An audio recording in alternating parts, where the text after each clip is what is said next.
we are done with.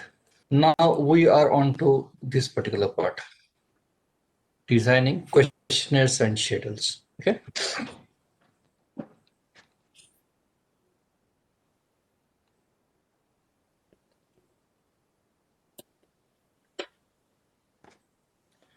Well, questionnaire जिसको survey form भी कहा जाता है और शेड्यूल ये भी एक फॉर्म ही होता है, एक डॉक्यूमेंट है।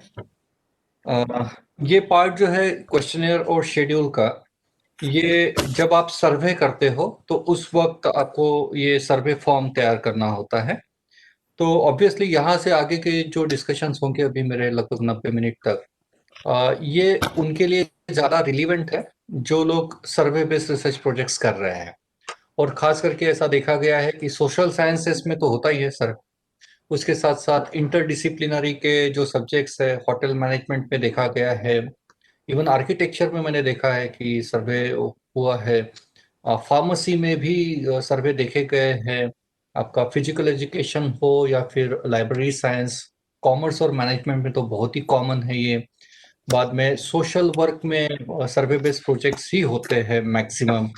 उसके साथ साथ सोशल साइंसेस के बाकी सब्जेक्ट जैसे एजुकेशन हो गया, इवन लैंग्वेजेस में भी मैंने देखा है। ऐसा कहते हैं लिटरेचर वाले कि हमारे यहाँ सब काम में नहीं आता है, पर ऐसा नहीं है। आप कौन सी मेथड फॉलो कर रहे हो टू ए लार्जर एक्सटेंट ये डिटरमाइन करता है। तो इन शॉर्ट ये शुरू करने से पहले ये बताने की कोशिश कर रहा हूँ कि क्वेश्चनर जिसको सर्वे फॉर्म कहा जाता है, ये खास करके सर्वे बेस्ड रिसर्च प्रोजेक्ट्स में जो रिसर्च टूल हम लोगों को यूज करना होता है, वो टूल्स यानी क्वेश्चनर्स और शेड्यूल्स होते हैं। और वो बनाते कैसे हैं उसको लेके साइंटिफिकली क्वेश्चनर या फिर शेड्यूल तैयार कैसे करते हैं उसको लेके अभी हम लोग चर्चा करेंगे। पर वहां पे जाने से पहले क्वेश्चनर और शेड्यूल ये डॉक्यूमेंट के बारे में थोड़ा जान लेते हैं। ये डॉक्यूमेंट में क्या फर्क है वो जानने की कोशिश करते हैं, और उसके बाद फिर ये तैयार कैसे करते हैं, how to design your questionnaire और survey form. This is what we are going to discuss now. ठीक है, ऐसा देखा गया है, ये एक स्टैटिस्टिक्स सामने आया, मैं बीच में कुछ पढ़ रहा था, उसमें मुझे ये स्टैटिस्टिक्स दिखा और इसमें ये कहा गया है कि 50% रिस्पॉन्डेंट्स जो है वो सर्वे फॉर्म कंप्लीटली फिलअप नहीं करते हैं। आप भी देखेंगे, अपना खुद का एग्जाम्पल ले लीजिए कि व्हाट्सएप पे आपको ये कोविड की सिचुएशन में आपको कितने सारे। सर आपकी आवाज बहुत बहुत ही कम आ रही है। अच्छा, just No, sir, you are audible. नहीं सर, इट इज अभी ठीक है? Yes, sir, it is perfect. Please continue.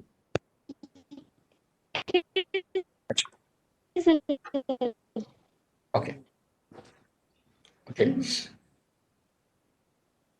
हाँ मैंने तो इंक्रीज कर लिया है वॉल्यूम, चैट बॉक्स में दिख रहा है। ओके वेल, तो मैं ये बताने की कोशिश कर रहा था कि जितने भी सर्वे होते हैं उसमें you might be A part of this service, और आपको भी व्हाट्सएप के ग्रुप पे या इंडिविजुअली किसी न किसी ने तो आपको सर्वे फॉर्म भेजा होगा। खास करके गूगल फॉर्म सर्कुलेट हो रहे हैं इन दिनों, और आपको रिक्वेस्ट किया जाता है कि आप इसको फिलअप करके सबमिट करें, और आपने भी ये किया होगा या कभी कभी ओपन करके बीच में छोड़ दिया होगा। तो एक स्टैटिस्टिक्स ऐसा सामने आया है कि 50% रेस्पॉन्डेंट्स ये फॉर्म फिलअप करने के लिए लेते तो है हाथ में, पर वो कंप्लीट नहीं कर पाते हैं, क्योंकि एक तो वो लेंदी हो जाता है या फिर बहुत ज्यादा कॉम्प्लिकेटेड हो जाता है, या टेक्निकल लगता है, समझ में नहीं आता है, या फिर लगता है कि यार कुछ बहुत ही ज्यादा पर्सनल इंफॉर्मेशन पूछी जा रही है, I must not disclose it and all. तो ये प्रॉब्लम इसलिए होती है क्योंकि वो सर्वे फॉर्म जो है वो साइंटिफिकली नहीं तैयार किया जाता है। और मुझे तो मालूम नहीं कितने सारे सर्वे फॉर्म्स आते हैं, और मैं तो बोलूंगा 10 में से 9 एक्चुअली 10 में से 10 मेरे पास जो आए हैं वो मुझे नहीं ठीक लगे, और करेक्शन की जरूरत मुझे लगी कि यार ऐसा नहीं बनाते। ये बार बार जब मैं फिलअप तो करता हूँ क्योंकि मुझे लगता है कि मैं रिसर्च फील्ड का हूँ, और जो कोई भी मुझे बड़ी आशा से फॉर्म भेज रहा है तो मेरी ये जिम्मेदारी बन जाती है कि मैं उसमें कुछ ना कुछ तो कंट्रीब्यूशन दे दूं। तो मैं तो फिलअप कर लेता हूँ और सबमिट भी करता हूँ सभी फॉर्म्स, पर कहीं ना कहीं लगता है कि ये सर्वे फॉर्म और बेटर हो सकता था। तो बात हो रही है कि साइंटिफिकली ये सर्वे फॉर्म्स बनाए जा सकते हैं, पर बहुत सारे रिसर्च स्कॉलर्स को ये मालूम नहीं होता है कि साइंटिफिकली सर्वे फॉर्म बनाते कैसे, कन्वेंशंस क्या है, प्रोसीजर्स क्या है, रूल्स क्या है, ये अभी भी रिसर्च स्कॉलर्स को ठीक से नहीं मालूम है। और आज के मेरे सेशन में ये थोड़ा सा एलेबरेट करने की कोशिश कर रहा हूँ, पर विद दिस स्टैटिस्टिक्स लगता है कि ट्रेनिंग की जरूरत है। सर्वे फॉर्म बनाते कैसे हैं उसको लेके देखिए, ये स्टेप्स है जो हम लोग रिसर्च करते हुए खास करके सोशल साइंसेस में या सर्वे बेस्ड जो रिसर्च प्रोजेक्ट्स होते हैं उसमें ये सिक्वेंशियल स्टेप्स जनरली फॉलो की जाती है। टॉपिक सिलेक्शन से जर्नी शुरू होती है, प्रॉब्लम डेफिनेशन, ऑब्जेक्टिव्स, हाइपोथेसिस, बाद में आपका सर्वे डिजाइन जिसमें सर्वे की बात हो रही है, उसके बाद फिर आपका सर्वे फॉर्म तैयार करना, सर्वे फॉर्म की रिलायबिलिटी वैलिडिटी टेस्ट करना। रिलायबिलिटी वैलिडिटी ये जो पार्ट है ये हम लोग कल पूरा 3 घंटे में बात करूंगा इसके ऊपर। उसके बाद फिर हम लोग सैम्पलिंग से लेके डिसीजन लेते हैं, और ये मेरा तीसरा दिन जो है वो पूरा मैं 3 घंटे सैम्पलिंग पे ही बात करूंगा। उसके बाद फिर डेटा कलेक्शन की प्रोसेस, फिर एनालिसिस और फिर रिपोर्ट राइटिंग। ये कुछ स्टेप्स हम लोग जनरली फॉलो करते हैं, और ये स्लाइड मैं इसलिए दिखा रहा हूँ so that you can connect with me कि ये क्या चल रहा है। तो पूरी रिसर्च प्रोसेस में फॉर्म, जो सर्वे फॉर्म है वो बनाने की प्रोसेस यहाँ पे आती है। यहाँ जब आपका ये पार्ट कवर हो चुका है, when your decisions on this particular aspects are ready, then subsequently we move down to this particular part of designing a questionnaire, and typically in a survey based project this is what is called as a survey form. ठीक है, research करने के 4 तरीके जो आपको screen पे दिख रहे हैं। पहली मेथड है सर्वे बेस्ड रिसर्च मेथड। यहाँ पे बात हो रही है मेथड्स की, यहाँ पे बात हो रही है इंस्ट्रूमेंट्स या फिर टूल्स की। जब हम लोग सर्वे बेस्ड रिसर्च प्रोजेक्ट्स प्लान करते हैं या एग्जीक्यूट करते हैं या कंडक्ट करते हैं, उस वक्त हमारे लिए रिसर्च टूल जो है वो एक तो क्वेश्चनर होता है या फिर शेड्यूल होता है, इंटरव्यू शेड्यूल जिसको कहा जाता है। दूसरा एक तरीका होता है रिसर्च करने का, वो है एक्सपेरिमेंट बेस्ड रिसर्च स्टडीज। और एक्सपेरिमेंट्स एक तो लैब बेस्ड होते हैं, लेबोरेटरी बेस्ड होते हैं, या फिर एक्सपेरिमेंट जो है ये फील्ड बेस्ड होते हैं।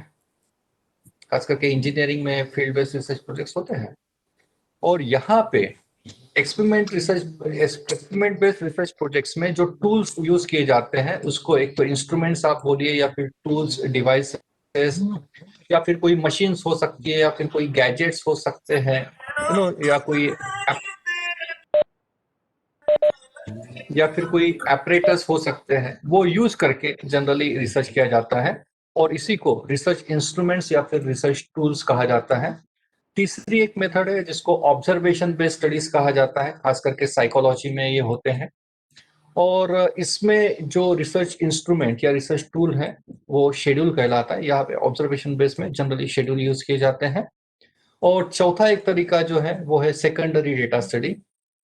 सेकेंडरी डेटा अभी आपको मालूम है कि रेडिली अवेलेबल डेटा को यूज करके ही जब रिसर्च किया जाता है, और ऐसा जहां वहां पे होता है जहां पे खास करके लैंग्वेजेस हो या ह्यूमैनिटीज हो या लिटरेचर को लेके जो स्टडीज की जाती है, including your this thing history, geography, archaeology, इसमें जो होते हैं रिसर्च वो जनरली सेकेंडरी डेटा पे ही किए जाते हैं, और यहाँ पे रिकॉर्ड्स को रेफर किया जाता है। ओके, सो ये एक सिंपल सा फ्रेमवर्क है। ये इसलिए दिखा रहा हूँ क्योंकि हम लोग जो बात कर रहे हैं क्वेश्चनर शेड्यूल, ये इसके ऊपर हमारे डिस्कशन अभी चलने वाले हैं क्वेश्चनर शेड्यूल को लेके। तो ये अप्रोप्रिएट होगा जहां कहीं भी सर्वे बेस्ड रिसर्च किया जा रहा है या फिर ऑब्जर्वेशन बेस्ड रिसर्च स्टडीज किए जा रहे हैं, वहां पे ये जो 2 डॉक्यूमेंट्स है ये बनाते हैं। और ये कैसे बनाते हैं वो हम लोग डिस्कस करने वाले हैं। कैसे बनाते हैं वहां पे जाने से पहले क्वेश्चनियर यानी क्या और शेड्यूल यानी क्या ये देख लेते हैं, और इसके बीच में डिफरेंसेस क्या है वो जानने की कोशिश करते हैं।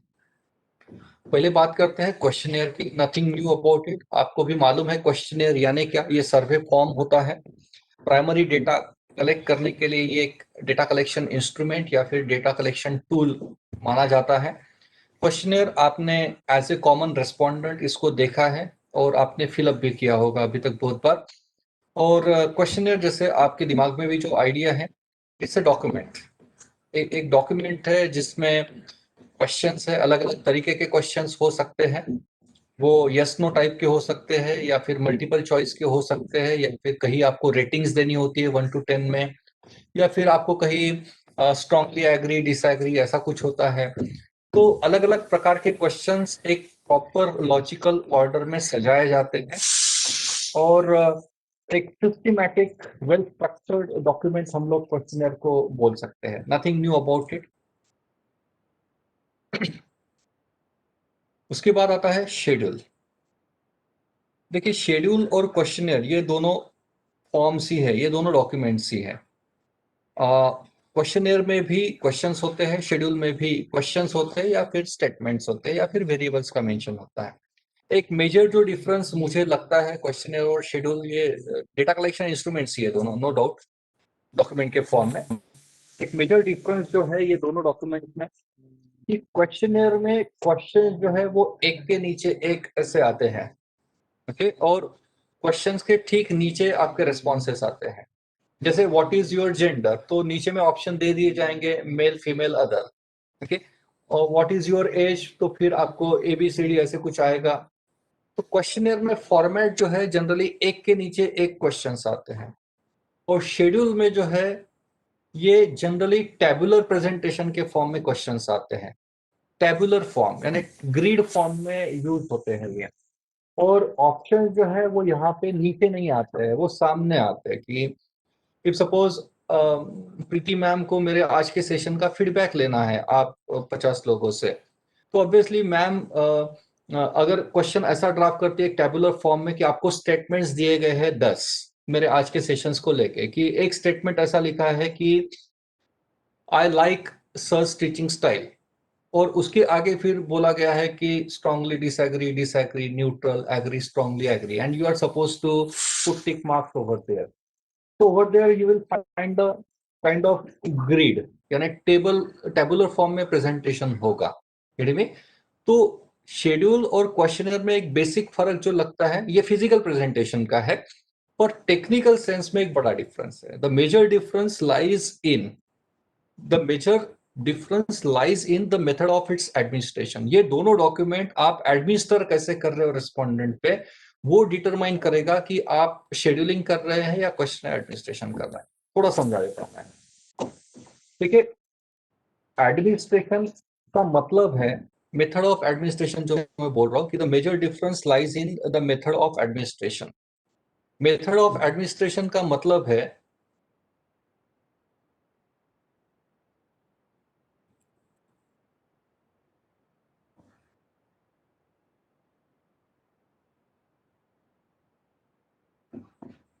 मेथड ऑफ एडमिनिस्ट्रेशन का मतलब है कि आपने जो सर्वे फॉर्म बनाया हुआ है वो सर्वे फॉर्म आप रेस्पोंडेंट तक कैसे पहुंचा रहे हो। इसमें 6 मेथड्स होती है। पहली मेथड होती है सेल्फ, दूसरी मेथड होती है मेल, मेल यानी फिजिकल मेल, पोस्ट ऑफिस के थ्रू या कुरियर के थ्रू। तीसरी मेथड है इलेक्ट्रॉनिक मेल, जिसको आप ईमेल कहते हो। चौथी मेथड है टेलीफोनिक इंटरव्यू।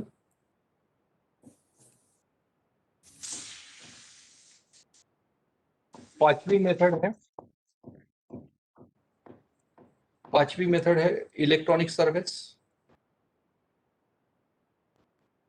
या इसको ऑनलाइन भी कहते हैं, ऑनलाइन एडमिनिस्ट्रेशन, इलेक्ट्रॉनिक या फिर ऑनलाइन एडमिनिस्ट्रेशन, ये मैं समझा देता हूं। और छठवीं मेथड होती है, sixth method, appointment of surveyor's.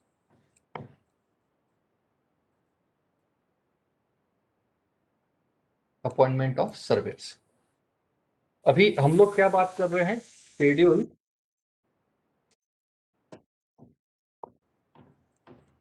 और क्वेश्चनर में फर्क क्या है।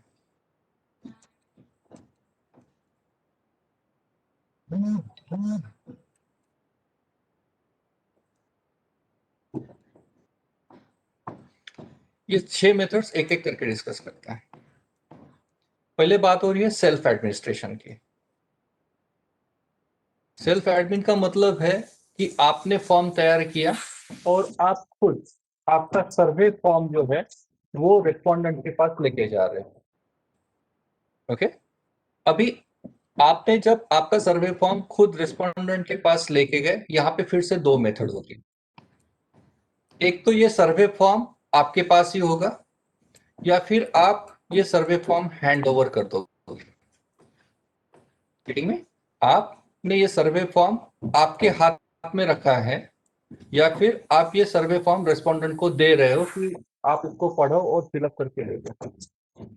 अभी जब ये सर्वे फॉर्म आपके हाथ में ही है और आप एक एक करके क्वेश्चन पूछ रहे हो और रेस्पोंडेंट आपको जवाब दे रहा है और आप उसको रिकॉर्ड कर रहे हो, रेस्पॉन्सेस को रिकॉर्ड कर रहे हो अपने हाथ से, इस मेथड को कहते हैं scheduling.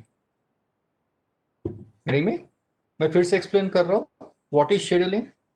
It is self administration of the questionnaire in the form of a face to face interview.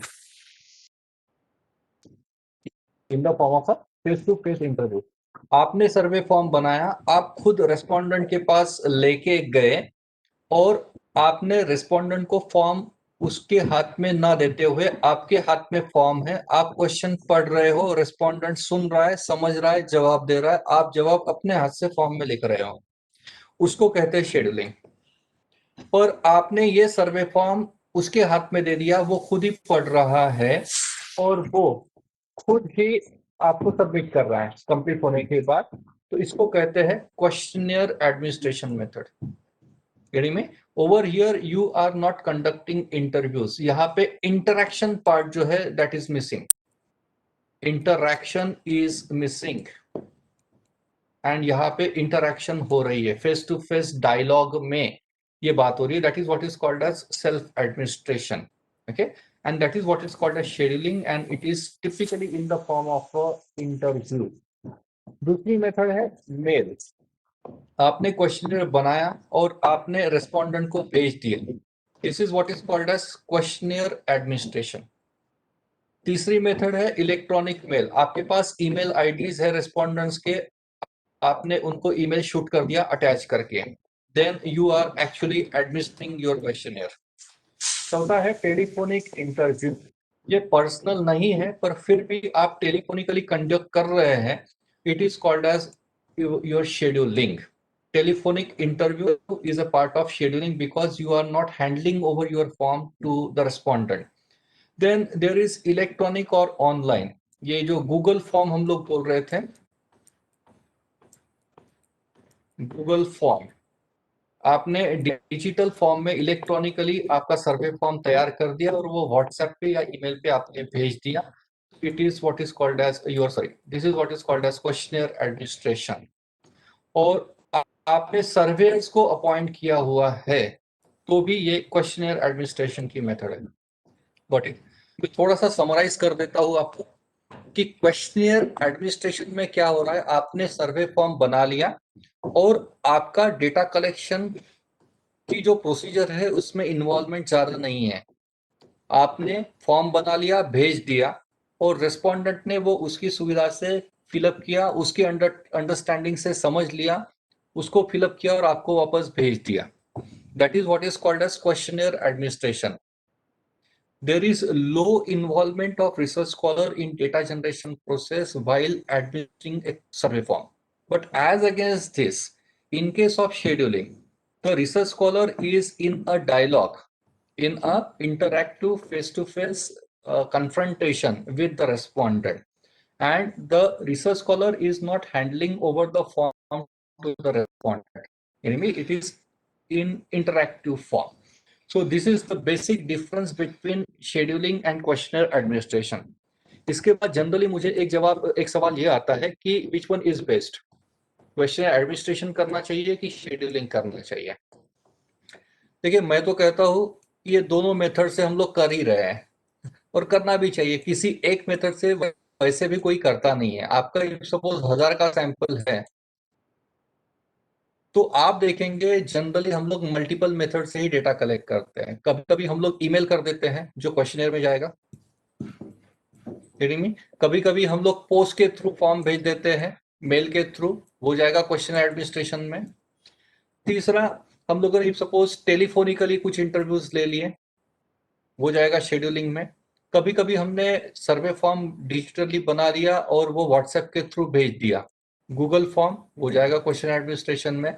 आप देखेंगे हम लोग प्राध्यापक है, हमारे स्टूडेंट्स को हम लोग हैंड ओवर कर देते हैं कि बेटा तू ये 25 करके ला, तू ये 25 करके ला, यानी क्या यहाँ पे हमने सर्वेयर्स अपॉइंट कर दिए। तो आप देखेंगे कि ऐसा देखा गया है रियल प्रैक्टिस में कि कोई भी रिसर्च स्कॉलर कोई एक मेथड से जनरली डेटा कलेक्ट नहीं करता है. What is nothing wrong with it. सिर्फ क्या है कि ये क्वेश्चनियर और शेड्यूल जो भी कर रहे हैं, this should be an identical document. Question, number of question, framing of questions, options of or choices of questions that you have rendered, ये सब आइडेंटिकल अगर है और आप मल्टीपल मेथड्स भी फॉलो कर रहे हो, nothing wrong with it. Okay, और आप खुद सेल्फ एडमिनिस्ट्रेशन कुछ कर रहे हो, आपको करना क्या है, इसका सिर्फ एक रिकॉर्ड मेंटेन करना है कि ईमेल के थ्रू आपके पास कितने फॉर्म आए, मेल के थ्रू कितने आए, गूगल फॉर्म के थ्रू कितने आए, आपके सर्वेयर्स ने कितने करके दिए, टेलीफोनिकली आपने कितने किए, सेल्फ कितना किया है, इसका एक नंबर आप मेंटेन करिए. ओके, और ये नंबर का ब्रेकअप, ये ओरिजिनल आपका जो सैंपल साइज है इतना अगर है और आप ये अगर जस्टिफाई कर पा रहे हो तो it is okay, nothing wrong with it. यानी क्या, अभी बात ये होती है कि रिकमेंडेशन किसका है, क्वेश्चन एडमिनिस्ट्रेशन का या शेड्यूलिंग का. तो ये जाता है रेस्पॉन्स रेट पे. क्वेश्चनियर एडमिनिस्ट्रेशन करना चाहिए या शेड्यूलिंग करना चाहिए, वो बात मैं कर रहा हूँ. अभी देखिए 6 मेथड्स है हमारे पास. यहां पे बात होती है रेस्पॉन्स रेट की.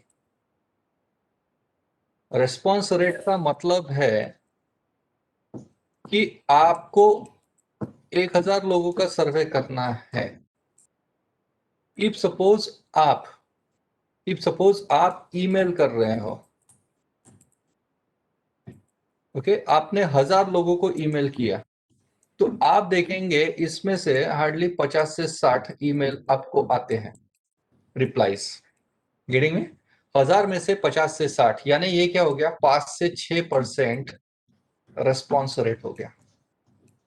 गेटिंग में.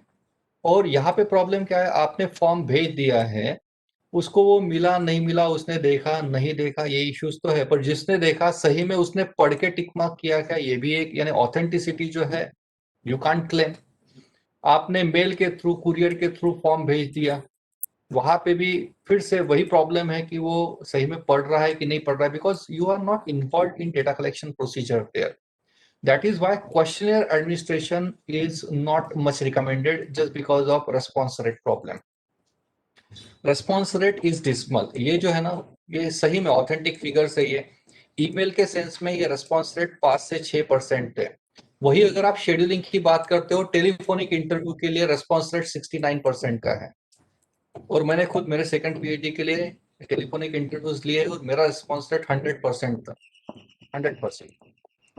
दूसरा है सेल्फ एडमिनिस्ट्रेशन.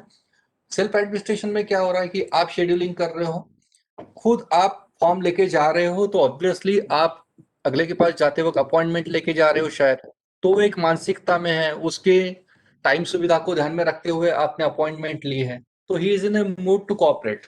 में तो यहाँ पे response rate again is pretty high, 95% response rate है आपके शेड्यूलिंग का.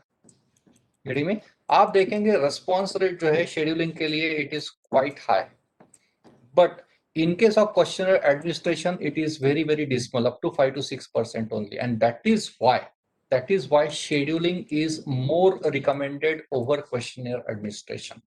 So this is another value addition from my side.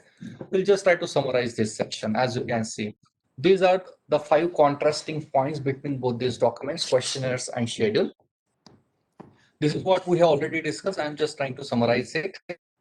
In case of questionnaire, questions are presented one after another, and in case of scheduling, questions are typically presented in a grid form. Then in case of question administration, there is low involvement of research scholar because data is generated in the absence of a research scholar. कि जब वो form fill up हो रहा है, you are not there. Okay, you are not present there. अगर respondent को कुछ doubts आते हैं तो you are not available there to clarify all those doubts, but this is not the case with scheduling.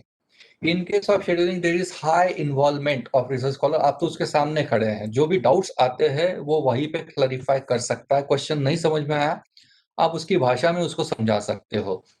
यहाँ पे क्वेश्चन एडमिनिस्ट्रेशन में respondent खुद टिक मार्क करता है या सर्वे फॉर्म खुद फिलअप करता है, but this is not the case with scheduling. In case of scheduling, the research scholar record the responses on his or her own, and in case of question administration, the response rate is pretty decimal, very low. But this is not the case with scheduling. The response rate is very high. So this is about questionnaire and scheduling. So we are getting down to the last section now. तो वहां move करने से पहले अभी जो section number 3 हमने discuss किया है उसको लेके कुछ डाउट्स होंगे तो आप पूछ सकते हैं. Hello yes hello ma'am. yes, sir ये ma'am. शेड्यूल होता है किस फॉर्म में होता है? जैसा क्वेश्चनियर जो होता है वो क्वेश्चन प्लस ऑप्शन दिए रहते हैं हम ABC में यस और नो हाँ. ऐसा, तो शेड्यूल किस फॉर्म में होता है? शेड्यूल का फॉर्म मैं एक रियल लाइफ एग्जांपल दे देता हूँ आपको. ओके शेड्यूल ये क्वेश्चनर जैसा ही फॉर्म ही होता है. आप देखेंगे you were a part of scheduling. जैसे इंडियन गवर्नमेंट हर 10 साल में सेंसस सर्वे करती है और सर्वेयर्स अपॉइंट किए जाते हैं. और ये खास करके म्यूनिसिपालिटी की जो स्कूल टीचर्स होते हैं वो सर्वेयर्स करके अपॉइंट किए जाते हैं. और आपने भी देखा होगा कि आपके भी डोर स्टेप पे, आपके भी घर पे ये सर्वेयर्स आते हैं और इनके पास वो एग्जाम का फॉर्म होता है, उसके ऊपर वो फॉर्म्स लगे होते हैं. और ये फॉर्म में एक स्टीरियोटिपिकल ढांचा होता है जो टेबुलर फॉर्म में होता है. और वो क्वेश्चंस पूछते हैं, आप जवाब देते हो, वो रिकॉर्ड करते हैं. वो फॉर्म आपके हाथ में कभी नहीं आता है. और आप देखेंगे अगर इस बार भी अभी 2021 में ये फिर से होने वाला है सेंसस, तो उस वक्त थोड़ा सा केयरफुली देखिएगा. वो फॉर्म आप देखेंगे वो ग्रिड फॉर्म में, टेबुलर फॉर्म में अवेलेबल है. वहां पे वो सिर्फ पूछते हैं कि घर में कितने बच्चे हैं, तो वो आप बताएंगे 2, तो वो फट से 2 लिख लेते हैं वहां पे. तो यहाँ पे वो क्विकली हो जाता है. क्वेश्चनर जब आप एडमिनिस्ट्रेशन करते हो ना, आप देखेंगे सर्वेयर जब आपके घर में आते हैं 2 मिनट में पूरा फॉर्म फिलअप हो जाता है. But this is not the case with questionnaire. Questionnaire आप अगले के हाथ में दे दो, अगर उसमें 70-80 क्वेश्चन है तो ऑब्वियसली इट में टेक अबाउट 20-25 मिनट्स और सो. So scheduling is always recommended. Okay Sir, one thing I wanted to ask. Just a Okay. yes sir. Yes sir, you can ask. Sir जैसे आपने कहा कि scheduling is more acceptable as compared to questionnaire, तो does that mean कि मतलब ऐसा कोई system है कि इवैल्यूएशन का कि suppose 2 researches have been done, one is based purely on questionnaires and other is based purely on schedules, तो ये शेड्यूल वाला जो बेस्ड है दैट इज मोर ऑथेंटिक, ऐसा कोई एक्सेप्टेबिलिटी क्राइटेरिया है और both will stay?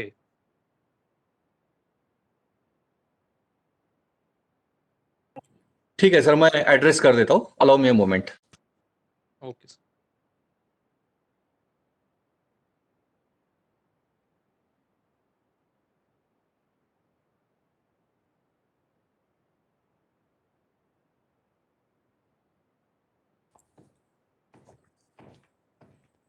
Sir, it is not a matter of acceptance.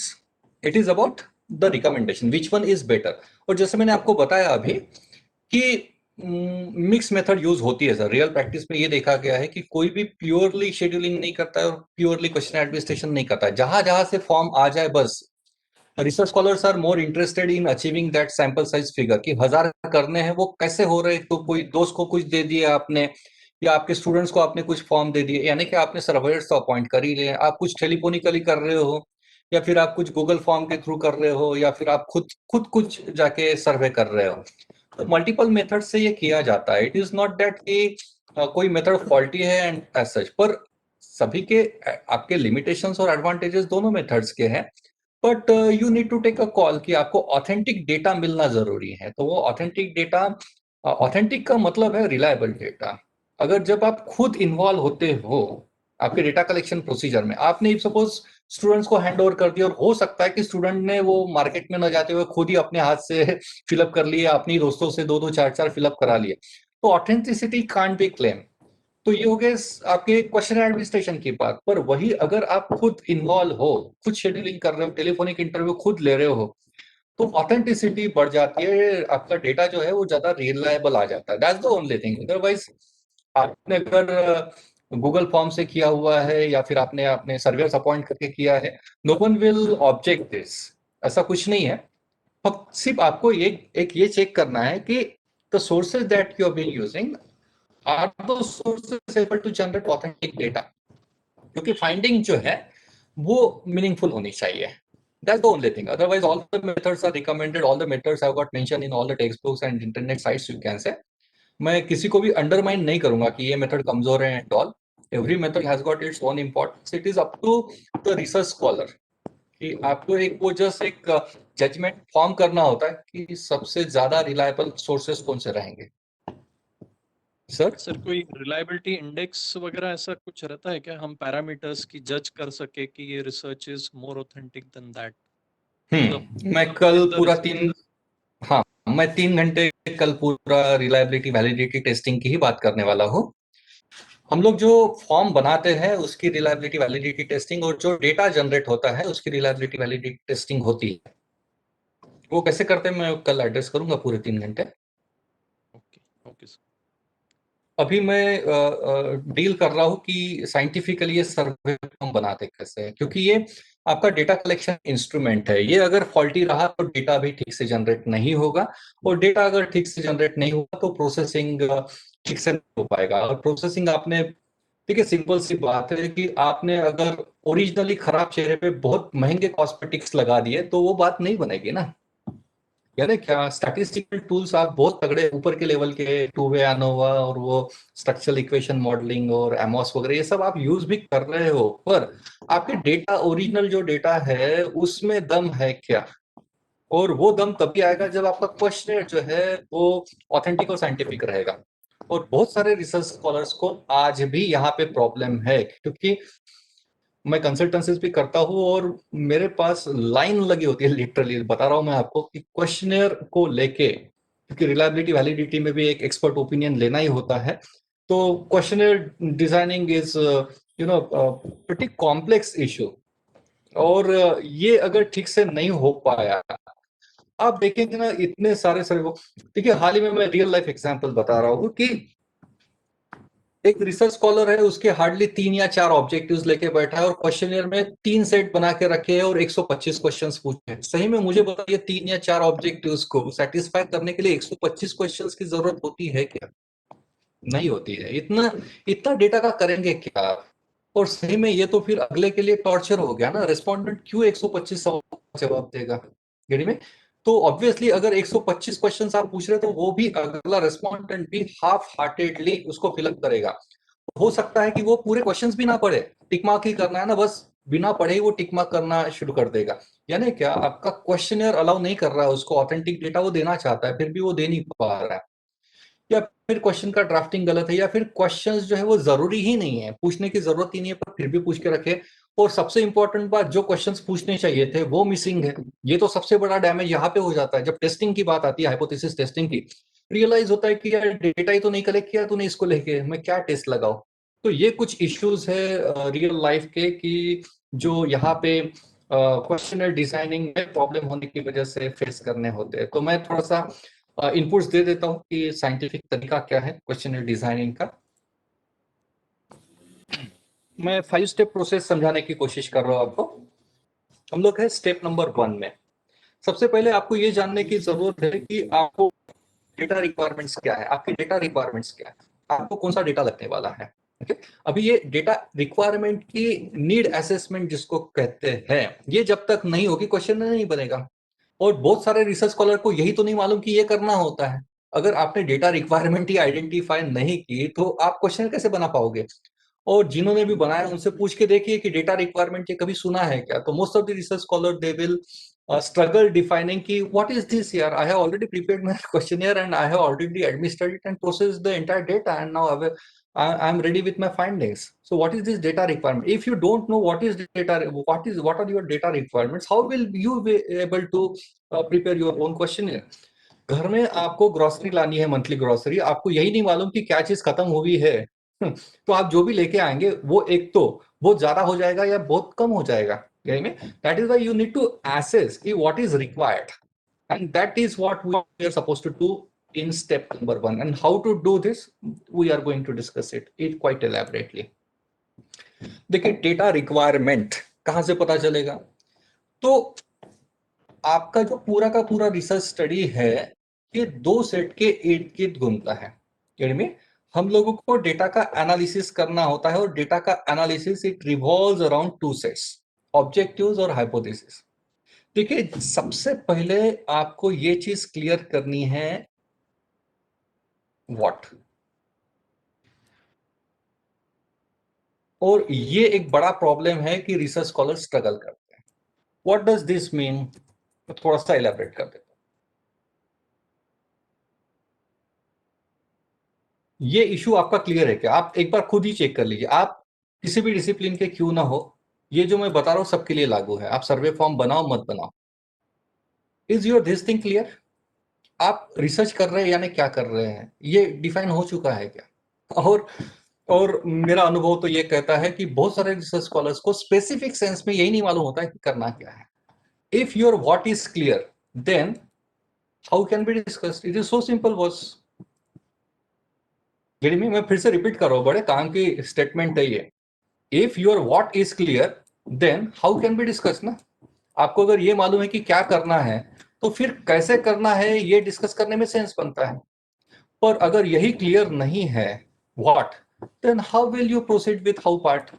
यानी क्या बहुत सारे लोगों का एनालिसिस गलत क्यों होता है? Because they haven't worked on what, they simply focusing on how. मैं टेस्ट कौन सी लगाऊं, ये आप पूछ रहे हो। तो सभी रिसर्च स्कॉलर्स के दिमाग में यही चलते रहता है कि मेरे पास जो हाइपोथेसिस है इसको मैं टेस्ट कौन सी लगाऊं। It is not that simple to answer ना, there are multiple issues involved over here.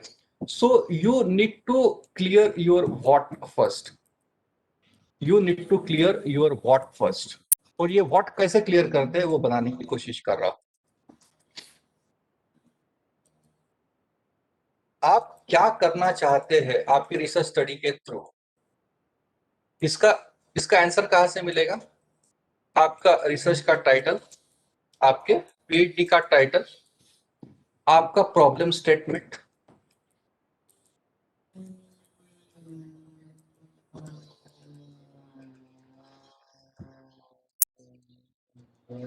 आपके रिसर्च ऑब्जेक्टिव्स, आपके रिसर्च हाइपोथेसिस और आपके रिसर्च क्वेश्चंस। ये जवाब देते हैं आपको कि आप करना क्या चाहते हैं। अभी टाइटल बताता है आप एक लाइन में क्या करना चाहते हैं। It is single line without full stop. Title बताता है एक लाइन में what you wish to do. It needs some elaboration. That elaboration comes over here in about 8 to 10 lines. बहुत सारे रिसर्च स्कॉलर को अभी ये नहीं मालूम कि प्रॉब्लम स्टेटमेंट यानी क्या होता है, लिखते कैसे है। It is a single paragraph, one paragraph होता है। And what is problem statement? Problem statement is nothing but elaboration of your title. It is elaborated version of your title. What does this mean? Title में generally, PhD के title की बात कर रहा हूं मैं, 15 से 20 शब्दों के ऊपर आप जा नहीं सकते हो।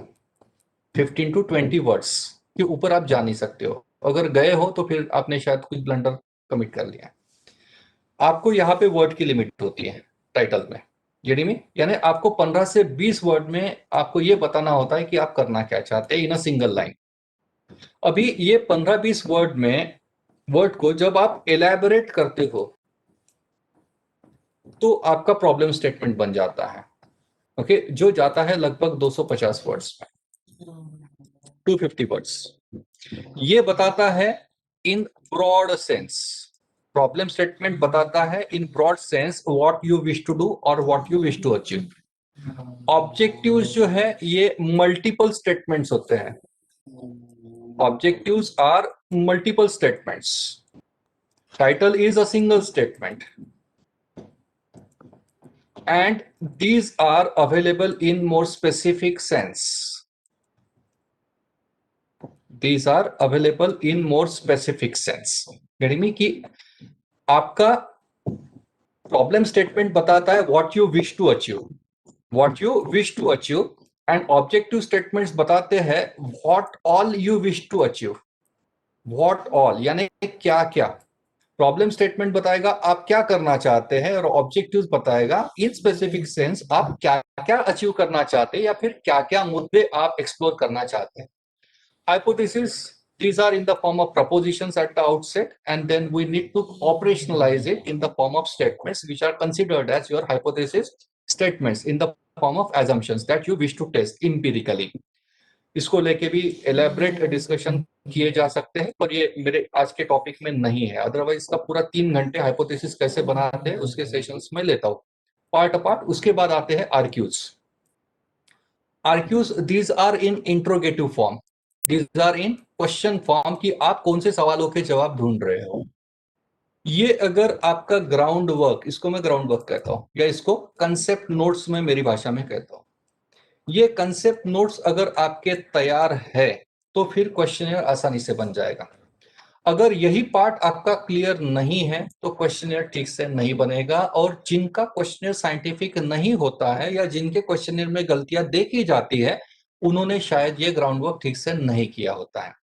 और एक मजे की बात जो मुझे दिखती है कि बहुत सारे रिसर्च स्कॉलर्स का टाइटल किसी एक जगह जाता है, ऑब्जेक्टिव दूसरी जगह और हाइपोथेसिस तीसरी जगह जाता है. यानी टाइटल में कुछ और बात हो रही है, ऑब्जेक्टिव्स में कुछ और ही बात हो रही है, और हाइपोथेसिस में तो कुछ और ही बात हो रही है. यानी ये तीनों चीजें सिंक में ना होना, ये एक बड़ा प्रॉब्लम लगता है, और ये इंडिकेट करता है कि रिसर्च स्कॉलर्स को रिसर्च करने से पहले ट्रेनिंग की जरूरत है. अभी ये व्हाट को लेके मैं और थोड़े से एलैबोरेटेड इनपुट्स देने की कोशिश कर रहा हूं, सो दैट, क्योंकि ये फीडर करके काम करेगा. क्वेश्चनर बनाने के लिए आपका व्हाट जो है वो फीडर करके काम करेगा. जब ये फीडर तैयार हो जाएगा आपका, तब क्वेश्चनर जो है शायद आसानी से बन जाएगा. ठीक है, ये एक बड़ी इंटरेस्टिंग स्लाइड है. Over here as we can see, this is the message. Before you start with anything you need to learn how to finish it. अगर आपको नेक्स्ट स्लाइड में और एलैबोरेट करूं, एक कॉमनली ऐसा देखा गया है कि रिसर्च स्कॉलर सर्वे करते वक्त सर्वे फॉर्म बना लेते हैं, डेटा कलेक्ट कर लेते हैं, और डेटा कलेक्ट करने के बाद एनालिसिस करते हैं. अभी एनालिसिस करते वक्त आप देखेंगे रिसर्च स्कॉलर यहां तक तो बहुत ही हंसते खेलते काम कर लेते हैं. यहां से आगे जब एनालिसिस का टाइम आता है तो रिसर्च स्कॉलर दे परप्लेक्स कि अभी क्या करना है, ये डेटा जो कलेक्ट किया है इसका क्या करना है. अभी डेटा का करना क्या है, तो आपके पास जो ऑब्जेक्टिव्स है और आपके पास हाइपोथेसिस है. एनालिसिस करना यानी क्या, ऑब्जेक्टिव्स को सेटिस्फाई करना और हाइपोथेसिस का टेस्टिंग करना. इस प्रोसेस को ही तो एनालिसिस कहते हैं. अभी एनालिसिस करते कैसे है ये बहुत सारे रिसर्च स्कॉलर को नहीं मालूम रहता, क्योंकि ऑब्जेक्टिव्स को सेटिस्फाई करने के लिए टूल्स जो है वो अलग है. स्टैटिस्टिकल टूल्स ऑब्जेक्टिव सेटिस्फाई करने के लिए अलग है, और हाइपोथेसिस टेस्टिंग करने के लिए टूल्स अलग है. और एक सवाल जो हमारे सबके मन में चल रहा है कि मेरे पास जो हाइपोथेसिस स्टेटमेंट्स लिखे हैं आपने 8 से 10, हर एक हाइपोथेसिस को टेस्ट तो कौन सी लगानी है ये नहीं समझ में आता है. यानी में अभी बात क्या होती है, आपका क्वेश्चनियर इसलिए फॉल्टी हो जाता है क्योंकि आपने ये ग्राउंड वर्क ही तैयार नहीं किया है. What is my message, begin with and in mind. यही बात अगर आपके पास 8 हाइपोथेसिस है, H1, H2, H3 likewise H8, 8 hypothesis है, और आपको मालूम है H1 के लिए आप इफ सपोज 2 वे एनोवा लगाने वाले हो, तो आपको मालूम है 2 वे एनोवा का कॉन्टिजेंसी टेबल का फॉर्मेट आपको मालूम है इफ सपोज. तो फिर ये 2 वे एनोवा के लिए कौन सा डेटा जरूरी है, जिसको डेटा रिक्वायरमेंट कह रहा हूं मैं, ये अगर मालूम है तो उससे रिलेटेड क्वेश्चन यहाँ पे जाएगा आपके क्वेश्चनर में. यानी में अगर यही नहीं मालूम कि करना क्या है तो आप यहाँ पे कुछ भी पूछो वो इमटेरियल है. यानी में आपको हाइपोथेसिस 2 को कौन सी टेस्ट लगानी है ये मालूम है. इफ सपोज आप कोरिलेशन एनालिसिस कर रहे हो, तो कोरिलेशन के लिए आपको डेटा कौन से सेंस में चाहिए ये अगर मालूम है तो आपका क्वेश्चनर में वो क्वेश्चन जाएगा यहाँ पे, और क्वेश्चनर जो है आपका सही में बन जाएगा, जिसकी वजह से आपका टेस्टिंग हो जाएगा.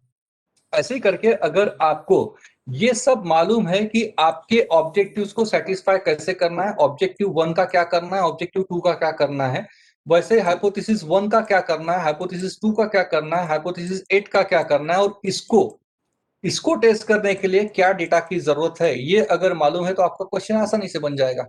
अगर आपने ये काम ही नहीं किया है, आपकी डेटा रिक्वायरमेंट की नीड ही एसेस नहीं की है, तो आपका क्वेश्चन तो फॉल्टी ही बनेगा ना। इसमें बहुत सारे अननेसेसरी क्वेश्चंस आ जाएंगे जो नहीं पूछना है, क्योंकि ऑब्जेक्टिव्स और हाइपोथेसिस को सेटिस्फाई नहीं कर रहे हो।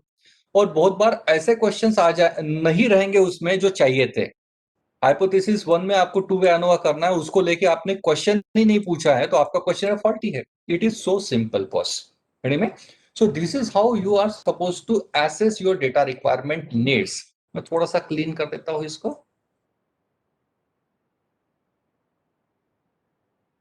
Sir can I ask something? Yes sir.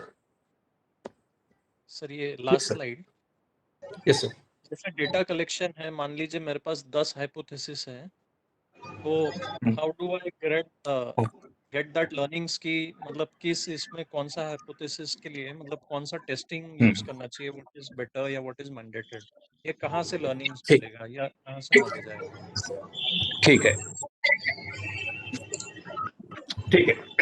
पहले ये स्लाइड का मेरा डिस्कशन कंप्लीट कर लेता हूं। My message through this slide is, जो ट्रेडिशनल पैटर्न चल रहा है डेटा कलेक्शन के बाद फिर सोचना कि एनालिसिस क्या करूं, you are suppose to do away with this practice and you first analyse what are your requirements and accordingly you prepare your form.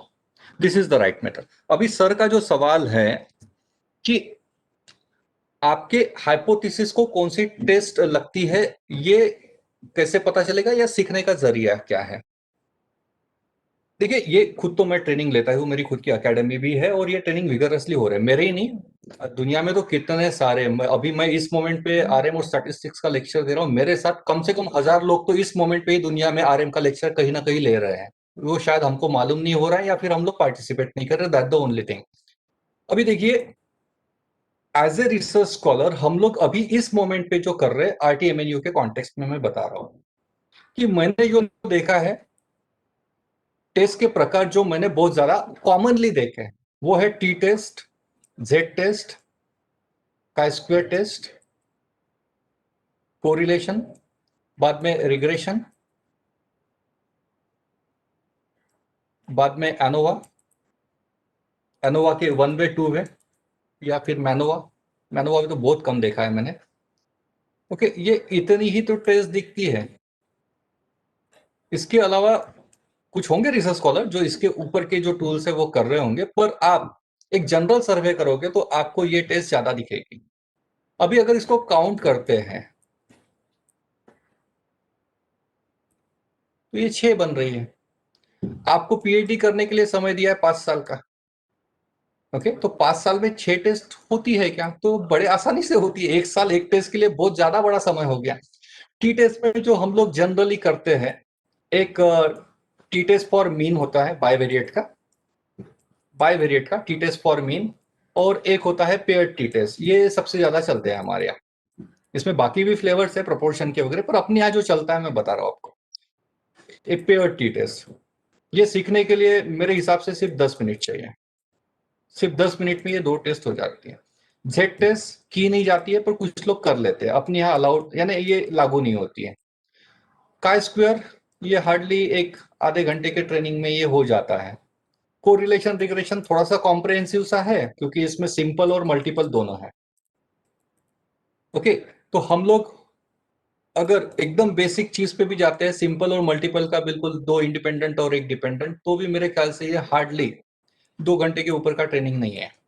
और एनोवा 1 वे 2 वे, मैनोवा, कॉन्कोवा, ये सब है, पर मैं जो देख रहा हूँ यहाँ पे 1 वे या फिर 2 वे ही होता है, उसके ऊपर नहीं। पोस्ट हॉक भी तो नहीं करते हैं, तो इसको हार्डली 10 मिनट लगते हैं, 10 मिनट। अभी मुझे बताइए 5 साल के पीरियड में अगर ये पूरा मिला के एक दिन भी पकड़ते हैं आप, 6 से 8 घंटे के ट्रेनिंग में ये हो जाता है। It is so simple. अभी बात ये हो रही है कि जो वर्कशॉप्स होते हैं उसमें 5 दिन का वर्कशॉप भी आप कर लो तो शायद ही ये जो मैं बोल रहा हूँ कि एक 7 से 8 घंटे में जो चीज होती है वो शायद मिल नहीं पाती है। और उसमें शायद कुछ एक्सक्यूजेज ये होते हैं कि सर मेरा स्टैटिस्टिक्स का बैकग्राउंड नहीं है, या फिर मुझे सॉफ्टवेयर नहीं आते हैं। तो टू ए लार्जर एक्सटेंट आप जो वर्कशॉप कर रहे हो वो वर्कशॉप में रिसोर्स पर्सन का रोल बहुत ज्यादा मैटर करता है। अदरवाइज ये 6 से 8 घंटे के ऊपर के ट्रेनिंग की जरूरत नहीं है, ये बेसिक चीज करने के लिए बोल रहा हूँ मैं। तो ये वर्कशॉप्स हो रहे हैं और मुझे लगता है मेरे सेशंस 3 सेशंस हैं मेरे बैक टू बैक, आज कल और परसों। इसके बाद आपका स्टैटिस्टिक्स का ही ट्रेनिंग हो जाएगा, तो मुझे लगता है ये सब टेस्ट तो आपको पढ़ाई जाने वाली है, पर थोड़ा सा आपको क्या बोलते हैं इसमें पार्टिसिपेट करने की जरूरत है विगरसली। आप ये शायद पहली बार सुन रहे होंगे तो इतना फैमिलियर नहीं लगता है, पर दूसरी बार जब आप ये सब चीजें सीखोगे या आपके कान पे पड़ेगी ना, तो ये थोड़ा सा ग्रास्पिंग जो है ये और एक लेवल बढ़ जाता है। तो 3-4 एक वर्कशॉप कर लीजिए विगरसली आप। और ये आपकी नॉलेज के लिए बता रहा हूँ, बड़े सॉफ्टवेयर की बिल्कुल भी जरूरत नहीं है। एसपीएसएस या फिर आपका इवन एक्सेल में भी तो सभी फंक्शन है। ये जो टेस्ट आपके स्क्रीन पे लिखे हैं ये एक्सेल में भी सिंगल क्लिक पे हो जाती है, no doubt about that. The only thing is कि हमको बस वो हार्डली 1-2 घंटे के ट्रेनिंग की जरूरत है इसकी। एसपीएसएस में ये पूरी टेस्ट हो जाती है, मुझे नहीं लगता 2-3 घंटे के ऊपर इसको लगेंगे एसपीएसएस में भी करने के लिए।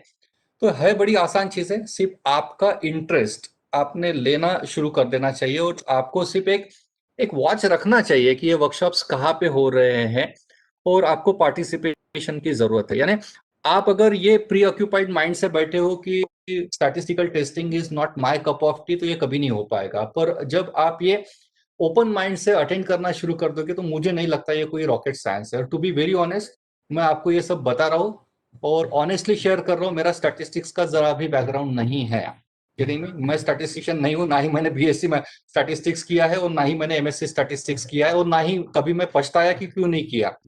और मुझे कभी भी नहीं लगा कि मैंने एमएससी स्टैटिस्टिक्स नहीं किया तो मुझे स्टैटिस्टिक्स नहीं समझता।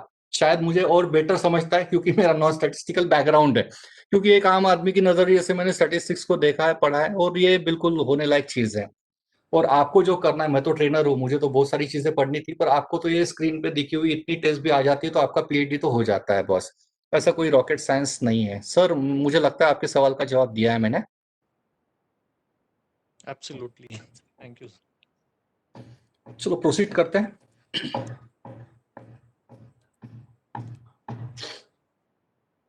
अभी सभी के काम की चीज बता रहा हूँ, क्वेश्चन डिजाइनिंग में तो काम में आएगा ही आएगा ये।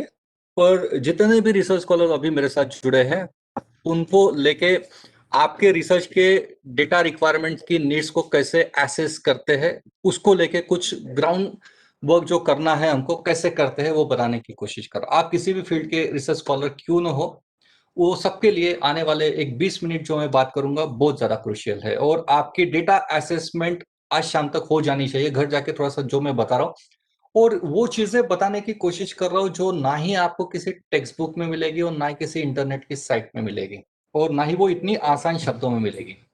तो थोड़ा सा डेटा असेसमेंट, डेटा रिक्वायरमेंट जो है हमारी वो कैसे आइडेंटिफाई करते हैं सो दैट फॉर्म बनाने में आसानी हो जाए। या फिर आप एक्सपेरिमेंटल बेस्ड स्टडी भी कर रहे हैं तो उस वक्त असेसमेंट कैसे करते हैं डेटा का, या डेटा रिक्वायरमेंट का असेसमेंट कैसे करते हैं, उसको लेके 4 चीजें बता रहा हूँ एक एक करके आपकी स्क्रीन पे। सबसे पहले बात करते हैं आपके वेरिएबल्स। देखिए हमको एनालिसिस करना है और एनालिसिस करने के लिए डेटा चाहिए और डेटा कलेक्ट करने के लिए आपके पास वेरिएबल्स होने चाहिए। आपको ये मालूम होना चाहिए कि आपके पास कितने वेरिएबल्स है और कितने वेरिएबल्स का डेटा कलेक्ट करना है, तो फिर शायद एनालिसिस आसानी से हो जाएगा और फॉर्म भी बड़े आसानी से बन जाएगा। वो वेरिएबल्स को लेके आप अगर क्वेश्चंस ड्राफ्ट कर लेते हो तो आपका क्वेश्चन बिल्कुल परफेक्ट हो जाएगा। पर बात वही है कि आपके पास अभी इस मोमेंट पे कौन सा डॉक्यूमेंट है, तो आपके पास है सिनॉप्सिस जो आरआरसी ने आपका अप्रूव किया है। वो डॉक्यूमेंट में आपको ढूंढना है कि वेरिएबल कहां से आएंगे। जेडी में उसका शॉर्टकट मैं बता रहा हूं, वेरिएबल्स आइडेंटिफाई कैसे करते हैं। देखिए आपके वेरिएबल का मेंशन जो है वो टाइटल, 3 ही चीजें हैं, टाइटल, ऑब्जेक्टिव्स और आपके हाइपोथेसिस। ये 3 चीजें बताती है कि आप एग्जैक्टली करना क्या चाहते हैं और ये बताएंगे कि व्हाट इन स्पेसिफिक सेंस आप कौन से वेरिएबल पे काम करना चाहते हैं। रेडी में आपको यहां से क्लू मिलते हैं। मैं ये एक छोटा सा डेमोन्स्ट्रेशन भी दे रहा हूं कि कैसे करेंगे इसको, पर पहले समझ लेते वेरिएबल्स के बारे में। आपको ये 3 चीजें बताएंगे कि आप कौन से वेरिएबल्स पे वर्कआउट कर रहे हो।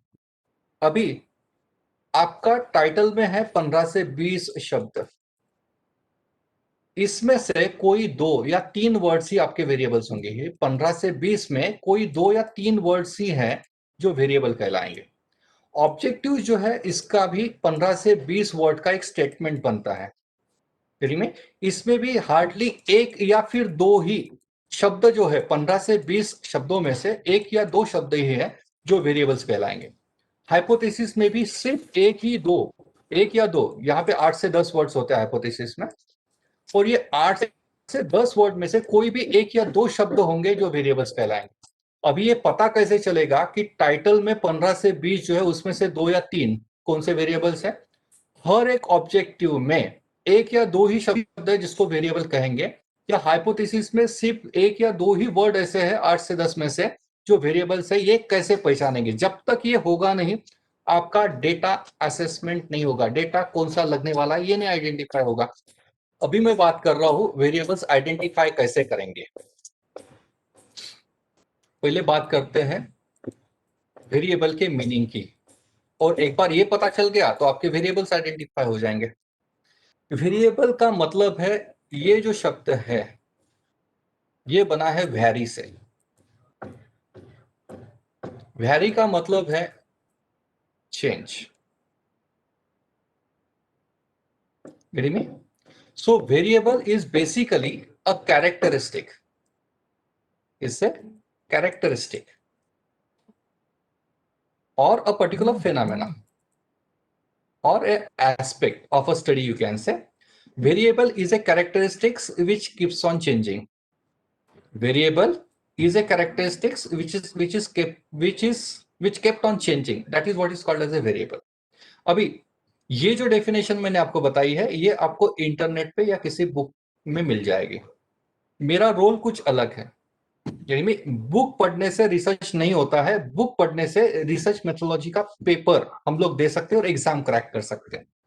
बुक में बहुत ज्यादा सुविधा नहीं है कि आप रियल लाइफ प्रोजेक्ट कर सको। हाँ, बुक नॉलेज देते हैं, स्किल जो है वो वर्कशॉप से ही डेवलप होता है। समझने की कोशिश करिए। इंटरनेट की साइट पे आपको स्टडी मटेरियल जितना चाहिए उतना मिल जाएगा। इंटरनेट की साइट पे आपको जितना स्टडी मटेरियल चाहिए उतना मिल जाएगा। जैसे आपको हाइपोथेसिस फॉर्मुलेट करना है, यानी हाइपोथेसिस यानी क्या, हाइपोथेसिस के प्रकार क्या, नल क्या होता है, आपका अल्टरनेट हाइपोथेसिस क्या होता है, उसके सिंबल्स क्या है और उसकी प्रोसीजर क्या है, ये सब आपको बुक में और इंटरनेट पे मिल जाएगा। पर आपका सवाल रियल लाइफ तो कुछ और ही है ना। मैं मेरे टॉपिक को लेके हाइपोथेसिस कैसे बनाऊं, ये चीज ना ही यहाँ पे एड्रेस हो रही है और ना ही बुक में। समझ में आ रहा है आपको? इसलिए बुक नॉलेज देगी और स्किल अगर डेवलप करनी है तो वो workshop is the only solution. Attending workshops whole heartedly is the only solution to enhance your skills. Skill कब डेवलप होगी? जब आप अपना खुद का हाइपोथेसिस टेस्टिंग कर पाओगे, और उसके लिए तो आज सॉफ्टवेयर यूज करने, आपको सॉफ्टवेयर हैंडलिंग आता है तो ऑब्वियसली वो स्किल है। यानी में आपको ये अगर समझ में आ रहा है कि आपके हाइपोथेसिस को टेस्ट कौन सी लगानी है और कैसे आउटपुट जनरेट करने है और वो आउटपुट को इंटरप्रेट कैसे करना है, that is what is called a skill. और वो स्किल तभी डेवलप होगी जब आप विगरसली पार्टिसिपेट करते जाओगे वर्कशॉप्स में। हाँ, शायद एक वर्कशॉप में पूरा सोल्यूशन नहीं मिलेगा तो किसने रोक के रखा है? देखिए, मैं खुद अभी आज की डेट में स्टैटिस्टिक्स का रिसर्च का ट्रेनर हूँ और मैंने लगभग एक 700 से 800 वर्कशॉप अभी तक ले लिए रिसर्च और स्टैटिस्टिक्स के। पर believe me, simply believe me boss, 2020 जो कोविड के लिए जाना जाएगा आने वाले 100 साल तक, ये पर्टिकुलर पिछले जो 8 से 10 महीने हैं इसमें मैंने कम से कम 25 से 30 वर्कशॉप सिर्फ रिसर्च और स्टैटिस्टिक्स के एज ए पार्टिसिपेंट अटेंड किए हैं।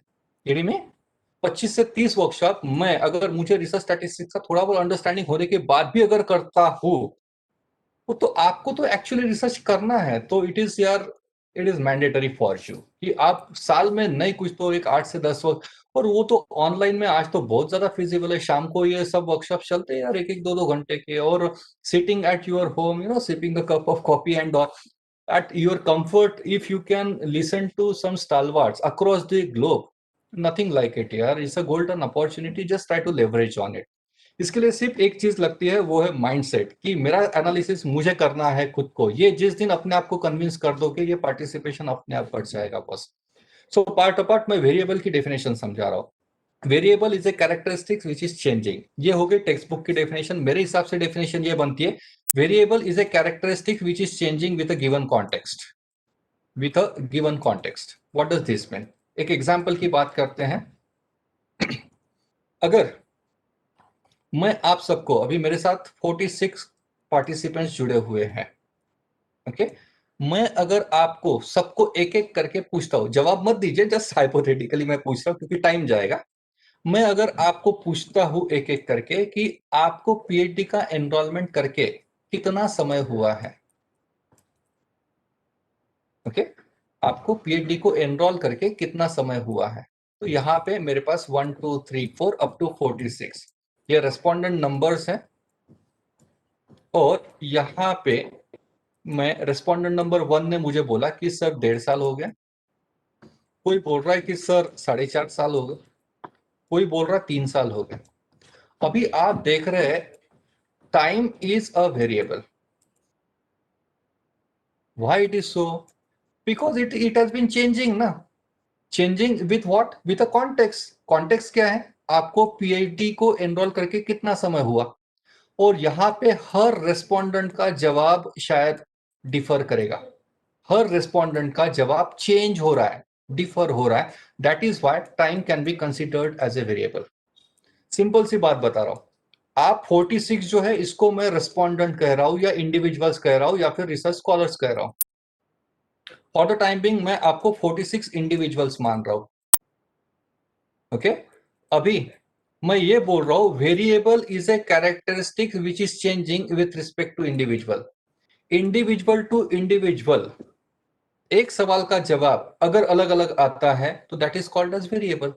जैसे आप सब ने जवाब मुझे अलग अलग दिया है, that is why time is variable with a given context and it has been changing with individual to individual. वैसे ही आप पूरे 46 का मैं अगर पूछता हूँ कि आपकी मंथली सैलरी कितनी है, ओके तो ये पूरे 46 के शायद मुझे जवाब अलग अलग मिलेंगे। So your monthly salary is a variable. Why it is so? Because it is changing with respect to individual. This is first context. Another context. Variable is a characteristic which is changing with reference to time. अगर Nagpur city की population, Nagpur cities population, okay ये मुझे देखनी है पिछले 10 साल की, 2011 से लेके 2021 तक हर साल पॉपुलेशन का फिगर क्या था नागपुर सिटी का, ये शायद हर साल अलग होगा। ये फिगर्स चेंज होते रहेंगे। Getting me? That is why population is considered as a variable with respect to time dimension. As you can see, with respect to time it has been changing. वैसे ही शेयर मार्केट का Sensex जिसको हम लोग कहते हैं, BSE Nifty के figures हो, ये हर 20 सेकंड में चेंज होते हैं विद एवरी 20 सेकंड। मैं बोल रहा हूँ कि टाइम आज सेंसेक्स जब प्री ओपनिंग में सवेरे 9 बजे खुला तो उसका इफ सपोज ये 49,000 कुछ 200 के आसपास था आज सवेरे 9 बजे, और मैं बोल रहा हूँ कि ये 1 बजे कितना है, 10 बजे कितना था, 11 बजे कितना था, 12 बजे कितना था और 1 बजे कितना है, तो आपको देखेंगे हर बार फिगर्स चेंज हो रहे हैं। So this index is considered as Sensex. Sensex is considered as a variable because it has been changing with reference to time. एक साल पहले सेंसेक्स क्या था, पिछले महीने में क्या था, विथ रिस्पेक्ट टू टाइम ये सेंसेक्स के फिगर्स चेंज हो रहे हैं। आपकी salary over the period of time, time के कॉन्टेक्स्ट में ये चेंज होती जा रही है। सो इन शॉर्ट ये ना, और एक तीसरा कॉन्टेक्स्ट भी आप ध्यान में रख सकते हो, a characteristic which is changing with reference to place. With reference to place अभी मैं बोल रहा हूँ कि टेम्परेचर, इफ सपोज अभी दोपहर का 1 बज रहा है, दोपहर के 1 बजे अभी इस मोमेंट पे नागपुर का टेम्परेचर, अमरावती का टेम्परेचर, पुणे का, यवतमाल का, दिस वे ये पूरे फिगर शायद टेम्परेचर को लेके इसी मोमेंट पे अलग अलग होंगे। So temperature can be considered as a variable with reference to place.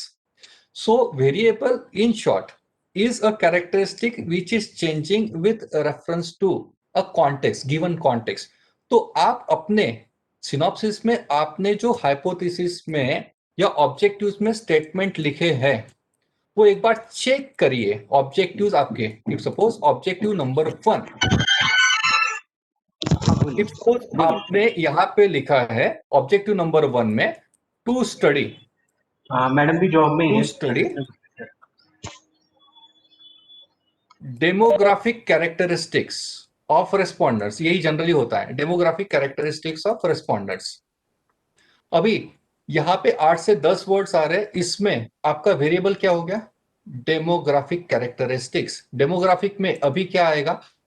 Gender, marital status, education, age, बाद में इनकम, ये सब, गॉट इट? आपका सोशल स्टेटा वगैरह वगैरह। तो ये हो गया हमारा वेरिएबल, और ये जो आए हैं इसको हम लोग कहते हैं एट्रीब्यूट्स। मैं सेकंड स्लाइड में आ ही रहा हूं, इसको कहते हैं एट्रीब्यूट्स,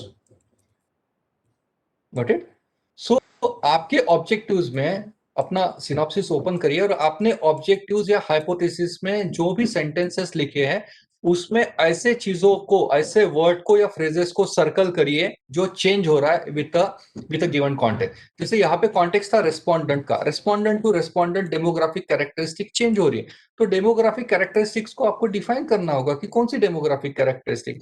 दूसरा, इफ सपोज आपने बोला है टू कंप्यूट एवरेज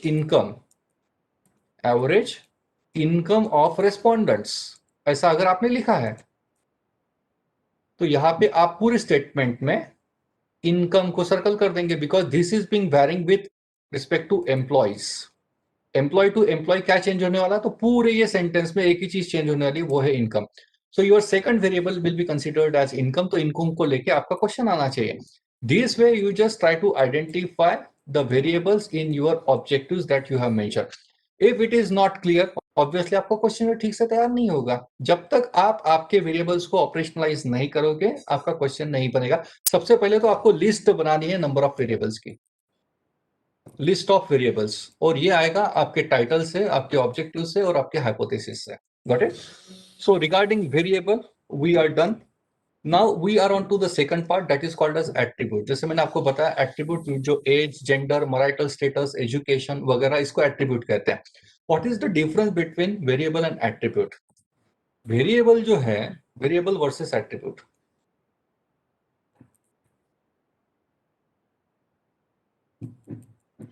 और डिफरेंस तो मैंने बता ही दिया है, फिर भी एक बार क्लियर कर देते हैं। वेरिएबल जो है ना, ये मोस्टली न्यूमेरिकली एक्सप्रेस होता है, और एट्रीब्यूट जो है ये क्वालिटेटिवली एक्सप्रेस होता है। ये क्वालिटेटिवली एक्सप्रेस होता है। जैसे इनकम या what is your monthly salary, यहाँ पे आंसर जो आएगा वो जो भी 43,700, ये न्यूमेरिकली आ रहा है। And what is your gender, तो यहाँ पे टिक मार्क के फॉर्म में आ रहा है, व्हाट इज योर जेंडर, तो मेल और फीमेल, तो यहाँ पे आपका रेस्पोंडेंट टिक मार्क करने वाला है। ये जो है ये न्यूमेरिकली नहीं आ रहा है, ये कैरेक्टरिस्टिक वाइज आ रहा है। एट्रीब्यूट जो है, एट्रीब्यूट का डिक्शनरी मीनिंग अगर आप देखेंगे, वैशिष्ट जिसको कहते हैं, फीचर जिसको कहते हैं, या कैरेक्टरिस्टिक जिसको कहते हैं। तो मेल इज अ कैटेगरी, ये जो होता है ना, ये मोस्टली कैटेगोरिकल फॉर्म में होता है। Attribute is typically available in categorical form, A category, B category, male category, female category. या फिर मैरिटल स्टेटस अगर आपको पूछना है तो मैरिड, अनमैरिड, ये कैटेगरीज है। मैरिड, अनमैरिड, रूरल, अर्बन, ये कैटेगरीज है, इनको हम लोग एट्रीब्यूट्स कहते हैं। सो you are supposed to identify how many variables you are going to address and how many attributes that you have mentioned in your title हो या फिर आपका objective हो या hypothesis हो। So basic difference between variable is and attribute is variables are numerically expressed and attributes are qualitatively expressed। उसके बाद एक तीसरी टर्म आती है, वो है factor. Again, you need to identify how many factors you are going to address. ये जब तक नहीं होगा तब तक क्वेश्चनर नहीं बनेगा। Now, what is a factor? Factor is a group of variables or attributes. Factors is a group of variables or attributes. यानी क्या? देखिए, कंज्यूमर एटीट्यूड ये हमको मेजर करना है। फॉर द टाइम बिंग मैं इसको वेरिएबल कह रहा हूं, क्योंकि हर कंज्यूमर का एटीट्यूड का एटीट्यूड अलग हो सकता है, that is why I am considering for the time being it as a variable. अभी इसको मेजर करने के लिए आपने ये स्टेटमेंट्स बनाए हैं। आई फील प्राउड, तो प्राउड जो है it is called as attribute. Okay, I like the idea, this is another attribute, attribute number 2। It helps me purchasing wisely, this is attribute number 3. These are called as, जब attributes को sentence में पिरोते हैं इसको कहा जाता है indicators। indicators या फिर इसको कहते हैं items या फिर इसको कहते हैं statements।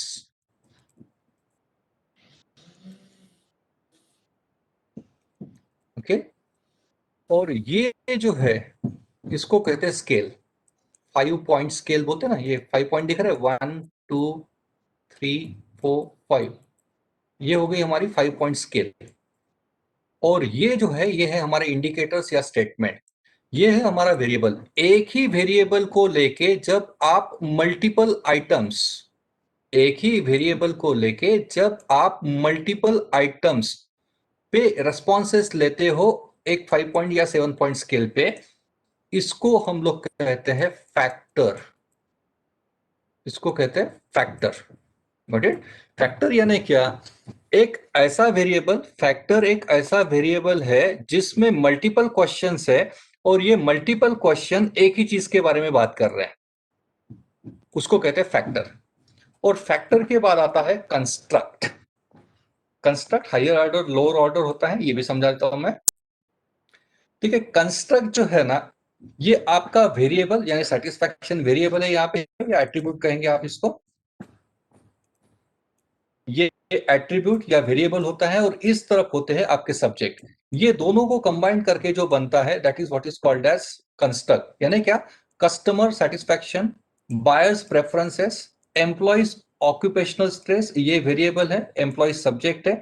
ये दोनों को मिलके जो बनेगा वो कंस्ट्रक्ट है। और उससे भी बड़ी बात, कुछ और एग्जांपल्स यहाँ पे देख सकते हैं आप। Working women's work life balance, ये हो गया हमारा वेरिएबल, ये हो गया हमारा सब्जेक्ट, और इसको लेके जो कंबाइन होगा वो हो गया कंस्ट्रक्ट। और इससे भी बड़ी बात, कंस्ट्रक्ट जो है it is a group of factors. ये कुछ कंस्ट्रक्ट के एग्जांपल्स है। कंस्ट्रक्ट जो है ना वो डायरेक्टली मेजर नहीं होते हैं, दीज आर इनडायरेक्टली मेजर्ड।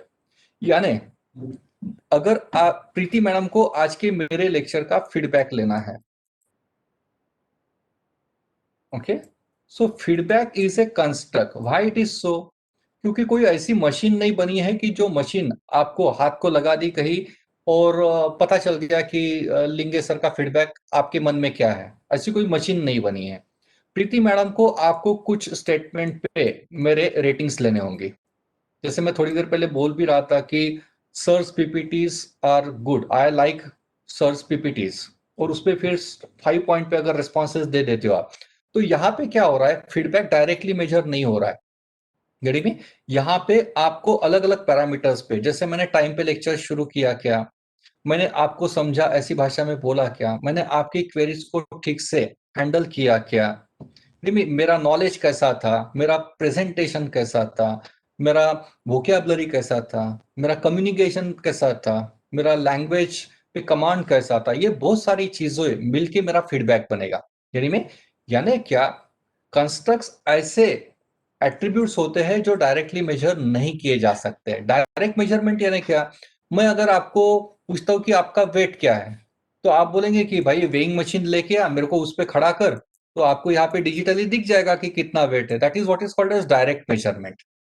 पर कंस्ट्रक्ट जो है वो इनडायरेक्टली मेजर्ड होते हैं। इसके लिए कोई मशीन नहीं होती है कि जिसमें रख दिया और आपको मिल गया। यानी सो कंस्ट्रक्ट, ये कुछ एग्जांपल्स है। इमोशनल इंटेलिजेंस, स्ट्रेस अगर आपको निकालना है, स्ट्रेस लेवल कितना है, वर्क लाइफ बैलेंस आपको मेजर करना है, attitude, work culture, perception, motivation, customer satisfaction, organisational commitment, किसी की personality, self esteem, academic skills, communication skill, marital attitude, ये सब डायरेक्टली मेजर नहीं होता है। ये सब मेजर करने के लिए कोई भी मशीन्स नहीं बनी है।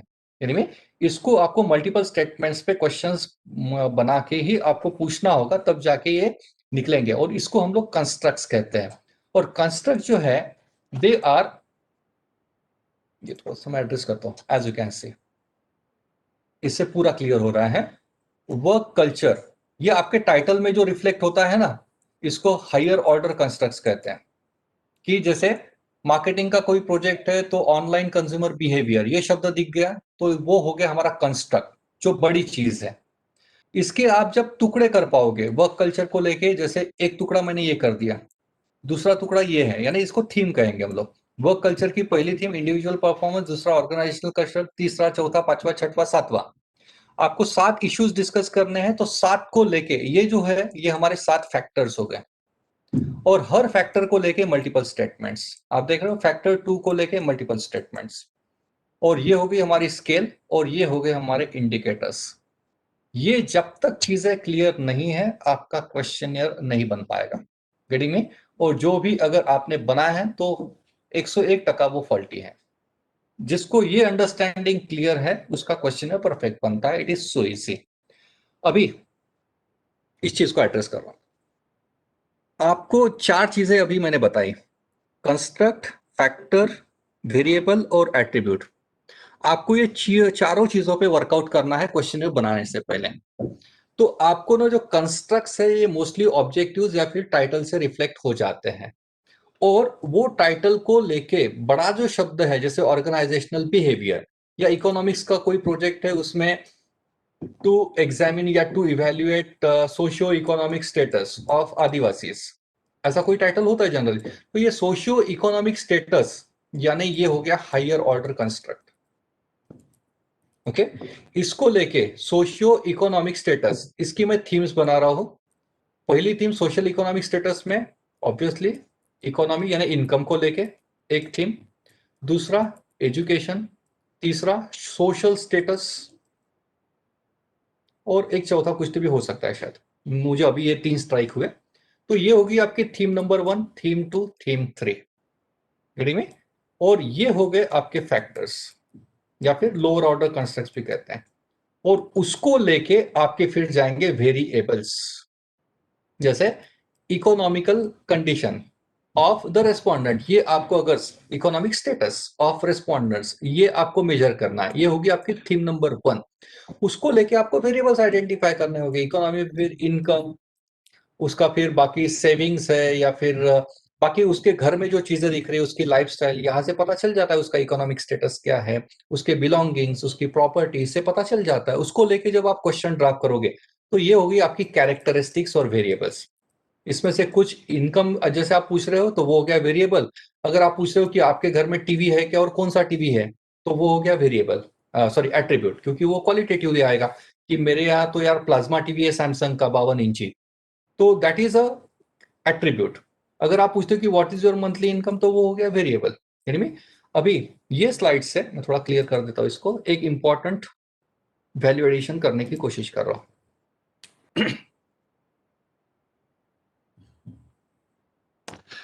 अभी आप सभी रिसर्च स्कॉलर्स को, आपने अगर यूनिवर्सिटी का नोटिफिकेशन पढ़ा होगा तो उसमें ये लिखा गया है कि रिसर्च स्कॉलर्स को आपके पीएचडी के टॉपिक से मिलता जुलता रिसर्च पेपर तैयार करना है। इनमें अभी बहुत सारे रिसर्च स्कॉलर्स को ये लाइन का मतलब नहीं समझ में आ रहा है कि ये क्या है सर, यानी पीएचडी का टाइटल पूरा का पूरा जैसे कि वैसा लेके ही रिसर्च पेपर बनाना है क्या? अभी इसी चीज को एड्रेस करने की कोशिश कर रहा हूँ, 3 मिनट है मेरे पास।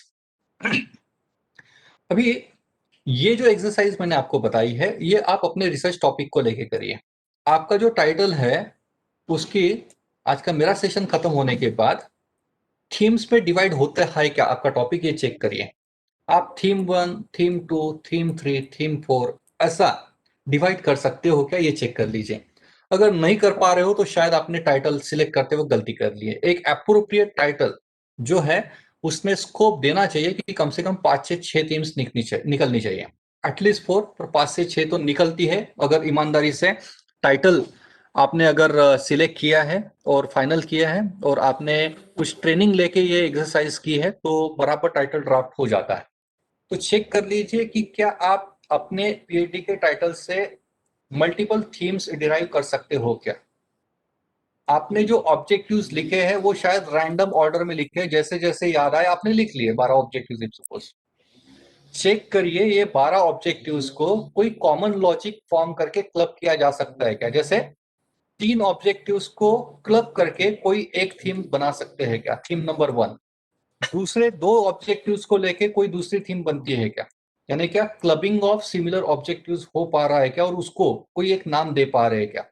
वो अगर आपको मिल जाता है ये ऐसे थीम के नाम, तो शायद आप मल्टीपल रिसर्च पेपर्स बना सकते हो। यानी में थीम नंबर 1 पे एक पेपर बन जाएगा, थीम 2 पे एक, थीम 3 पे एक, थीम 4 पे एक, comparative study of theme 1 and theme 2 paper number 5, theme 1 with theme 3 paper number 6। निकाल लीजिए जितने परम्यूटेशन कॉम्बिनेशन करने हैं, मल्टीपल पेपर्स एक ही पीएचडी के टॉपिक से हो जाते हैं अगर आपका ये फ्रेमवर्क तैयार है तो यहाँ पे मेरे आज के इनपुट्स मैं रोक रहा हूँ। कल मैं कंटिन्यू करूंगा क्वेश्चन डिजाइनिंग को लेके, और फिर रिलायबिलिटी वैलिडिटी, ये मिलते जुलते ही टॉपिक है, कनेक्टेड ही टॉपिक्स है, तो मैं कल कंटिन्यू करूंगा। अभी कुछ क्वेश्चंस है तो पूछ सकते हैं आप। Hello sir. हाँ सर पूछिए। हेलो सर, मेरा एक सवाल है। हाँ सर। मेरा टॉपिक है comparative analysis of fund, that is equity, debt and hybrid, and I published 4 research papers on separate topics. One is related to the analysis of equity, analysis of debt, and analysis of hybrid mutual fund, including all this one, यानी कि trainer ratio भी लिया, torque भी लिया, सब कुछ को लेके लिया। अभी before that I did pilot study, त्याच्या आधी मी पायलट स्टडी पण केला, सगळं झालं। फक्त माझं एका ठिकाणी अर्थ आहे, तुम्ही आता जसं सांगितलं की हे थीम वगैरे जे सगळं काही सांगितलं, तर त्याच्यामध्ये मला आता यांचा डेटा कलेक्ट करायचा आहे, प्रायमरी डेटा जितके डिस्ट्रीब्युटर्स आहेत, कॉर्पोरेट डिस्ट्रीब्युटर।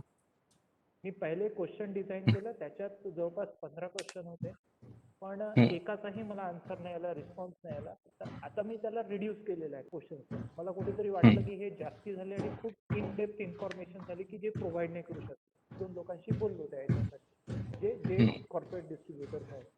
मला एकदा तुम्हाला क्वेश्चनर दाखवायचं आहे सर, तर तेव्हा हे फिजिबल राहू शकतं? हो, वर्कशॉप झाला की फोन करू शकता सर। फोन नंबर मी शेअर करतो किंवा माझा ईमेल आयडी मी शेअर करतो। माझ्याजवळ आहे तुमचा नंबर, सुमंत बोलतोय सर। अच्छा, ठीक आहे ना सर। ठीक आहे ना, मी तुम्हाला कॉन्टॅक्ट करतो त्याच्याबद्दल। Thank you sir. Okay sir. Hello sir. Hello. हाँ कमल मैडम बोलिए। हाँ सर। मैंने भी हाइपोथेसिस बनाया है, लेकिन परफेक्ट कौन सा टेस्ट लगना चाहिए ये मैडम से भी नहीं हो रहा है और मुझे भी नहीं समझ रहा है। मैडम बोला तुम खुद करो, और मुझे वो गेस नहीं कर पा रही मैं। तो सर मुझे फिजिकली आपसे मिलना था कि कैसे मैं हाइपोथेसिस टेस्टिंग करूं। अच्छा परफेक्ट। हाँ ठीक है, आप मुझे कॉल करिएगा मैडम, मैं देख के ही बता पाऊंगा। ठीक है सर। हाँ, thank you sir. Excuse me sir. Sir I think ये डाउट सबको, आई थिंक मैक्सिमम लोगों को होगा, जैसे आपने एक्सप्लेन किया कि जो 6 टेस्ट हैं और उसको एक समझने के लिए 10 मिनट्स 15 मिनट्स लगते हैं, तो इफ पॉसिबल क्या हम ऐसा अरेंज कर सकते हैं? I would request Preeti ma'am to please help us in this. It would be very helpful to I think everybody, अगर हम ऐसा कोई एक रख पाए कुछ session. Minal madam, it is a part of your curriculum. अभी जो आप कोर्स वर्क कर रहे हैं ना, मेरे लेक्चर्स खत्म होने के बाद टीनू मैडम शायद डील करती है इन सब चीजों से, तो उस वक्त मुझे लगता है आपके डाउट्स क्लियर हो जाएंगे। Okay, it's a part of your curriculum. मैं आपको दिखा देता हूँ, मेरी स्क्रीन आपको दिख रही है, मैं सिलेबस दिखा देता हूँ आपको। इसमें है ना सिलेबस में, ये देखिए आपका ये करिकुलम है, इसमें हाइपोथेसिस टेस्टिंग को लेके है। ये देखिए ना, टेस्ट फॉर मीन वेरिएंस, ये एनोवा है, ये टी टेस्ट, जेड टेस्ट है, ये का स्क्वायर है, कोरिलेशन रिग्रेशन है, यही तो है 6-7 जो बात कर रहे थे, यही है 6-7। और मेरे टॉपिक यहाँ पे खत्म हो रहे हैं, ये यहाँ पे, और इसके बाद हाइपोथेसिस टेस्टिंग शुरू होता है आपका।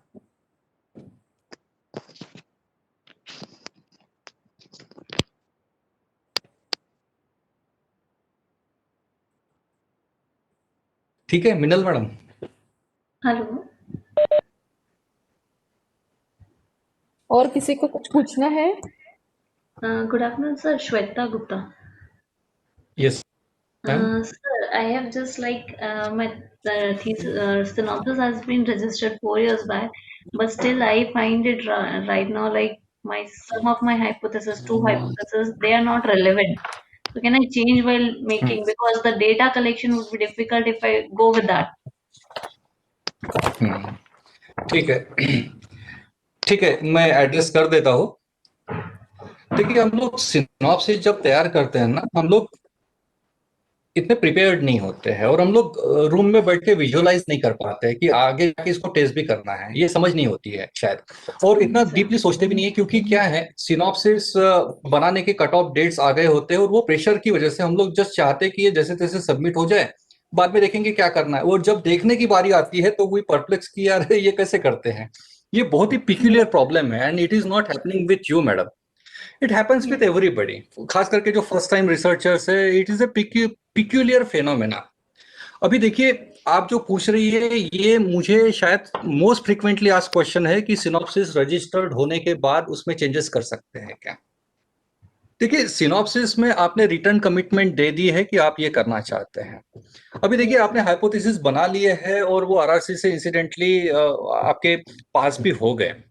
अभी बात जब टेस्टिंग की आती है तो आप शायद स्टैटिस्टिशियन का ओपिनियन लेते हैं और स्टैटिस्टिशियन बोलता है कि यार ये तो टेस्ट नहीं हो पा रहा है, यानी क्या, वो एक ऐसा वाक्य है जिसको कोई टेस्ट नहीं लग रही है। तो इसमें सिंपल सी चीज ये है कि उसको ऑपरेशनलाइज करना होता है। आपका जो सेंटेंस है उसका मीनिंग डिस्टॉर्ट ना करते हुए उसको स्टैटिस्टिकली ऑपरेशनलाइज करना होता है। अगर आप उसको ऑपरेशनलाइज कर रही है तो उसमें जरा भी तकलीफ नहीं है। यानी में आप क्या कर रही है कि जो हाइपोथेसिस टेस्ट नहीं हो पा रहा था उसने आपको ऑपरेशनलाइज कर दिया, और ड्राफ्टिंग में आपने वेरिएबल्स चेंज ना करते हुए ड्राफ्ट को आपने ऑपरेशनलाइज कर दिया, नथिंग रॉन्ग विथ इट। और देखिए, चेंज जो करना है, चेंज दो सेंस में होता है मैडम। चेंज एक होता है बेटरमेंट के लिए, इंप्रूवमेंट के लिए, और चेंज होता है मैनिपुलेशन के लिए। में अगर आप चेंज बेटरमेंट के लिए कर रही है, चेंज अगर आप बेटरमेंट के लिए कर रही है और आप आरआरसी कमिटी को अगर आपके फाइनल वाइवा में या प्री सबमिशन वाइवा में आपको अगर पूछा जाता है कि सिनॉप्सिस में तो ये था पर आपने करते वक्त ये किया, अगर आप उनको कन्विंसिंगली और कॉन्फिडेंटली ये समझा सकती है, कन्विंस कर सकती है कि आपने जो चेंज किया हुआ है वो क्वालिटी एनहांस करने के लिए किया है, तो मुझे नहीं लगता कोई इसमें बुरा मानेगा। क्योंकि हर कोई सिस्टम में हर कोई चाहता है कि अच्छा रिसर्च निकले, क्वालिटी बेहतरीन हो। अगर आप वो करने के लिए चेंज कर रहे हो तो मुझे नहीं लगता कोई उसमें ऑब्जेक्शन लेगा। सिर्फ ये आपकी स्किल पे डिपेंड करता है कि आप उनको कन्विंस कैसे करके देते हो कि ये चेंज किया है, ये अच्छे के लिए किया है। ओके हेलो सर, एक क्वेश्चन है। सर मेरा पार्ट 1 पार्ट 2 पार्ट 3 है सर, मैंने बनाया है। वैसे ही मेरे ऑब्जेक्टिव है, उसके एस्पेक्ट्स भी निकले हैं, जैसे प्रोफाइल है उनका, तो उसमें आ गया पूरा उनका सोशल इकोनॉमिक, वो सारे प्रोफाइल हम जो बेसिक जो प्राइमरी हम क्वेश्चन पूछते हैं, प्राइमरी डिटेल्स में जो हम पूरे सारे वो तो सारे बन गए सर। मेरा ऑब्जेक्टिव और मेरे से बहुत ज्यादा बन गए, तो मुझे आरआरसी एक सजेशन दिया है करने थे मेरे कि कम कीजिए। तो एक्चुअली मैं कम कर रही हूँ सर, बट फिर भी थोड़ा मुझे ना काफी इम्पोर्टेंट लग रहा है। तो मैंने क्लब करना चाहिए या एडिट करना चाहिए या क्या करना चाहिए? देखिए, सिंपल सी चीज है मैडम। एक तो हाइपोथेसिस कितने होने चाहिए ये एक चर्चा का मुद्दा है। जहां तक पीएचडी का सवाल है, 8 से 15 हाइपोथेसिस के बीच में कहीं पे भी आप ले सकते हो, क्योंकि सिंपल रिसर्च पेपर भी आप अगर एबीडीसी में पब्लिश हुए देखते हो या स्कोपस के रिसर्च पेपर भी अगर आप देखेंगे तो 15 से 19 हाइपोथेसिस मैंने कल ही देखे हैं। रिसर्च पेपर की बात कर रहा हूं मैं। तो number of hypothesis in PhD thesis, उसमें एक शॉर्टकट, जैसे आपको नंबर ऑफ हाइपोथेसिस कम करना है तो आप ब्रॉड हेड ले लीजिए, उसके अंदर फिर सब हाइपोथेसिस लेके उसका टेस्टिंग कर सकती है आप, कि 4 हाइपोथेसिस और हर एक हाइपोथेसिस के अंदर सब हाइपोथेसिस लेके आप टेस्टिंग कर सकते हो। This is social economic status, इसको लेके आपने इफ सपोज सोशल स्टेटस को लेके हाइपोथेसिस बना लीजिए, तो सोशल स्टेटस के अंदर तो 8-10 वेरिएबल्स है ना, उसमें से 3 या 4 वेरिएबल लेके सब हाइपोथेसिस बना लीजिए। ओके मिस्टेक कहाँ होती है मैडम?